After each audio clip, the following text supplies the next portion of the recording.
ഒക്കെ ലംഘിച്ച് PM ശ്രീയുമായി മുന്നോട്ട് പോയാൽ മന്ത്രിമാരെ പിൻവലിക്കണമെന്ന ശക്തമായ തീരുമാനമുണ്ട്. കെ രാജനും പി പ്രസാദും രാജ്യസന്നദ്ധത അറിയിക്കുകയും ചെയ്തിട്ടുണ്ട്. അതേസമയം PM ശ്രീ വിഷയത്തിൽ മാധ്യമങ്ങളുടെ ചോദ്യത്തിന് ഇവരാരും പ്രതികരിക്കുകയും ചെയ്തിട്ടില്ല.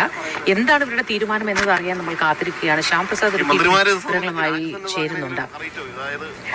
ശ്യാംപ്രസാദ്, ഈ രാജ്യസന്നദ്ധത ഇരു മന്ത്രിമാരും അറിയിച്ചിട്ടുണ്ട്. അങ്ങനെയെങ്കിൽ തുടർന്ന് കാര്യങ്ങൾ എങ്ങനെയായിരിക്കും മുന്നോട്ട് പോകുക? ഒരു മുന്നണി മാറ്റത്തെ പറ്റി ശക്തമായി തന്നെ CPI തീരുമാനമെടുത്തിട്ടുണ്ടോ?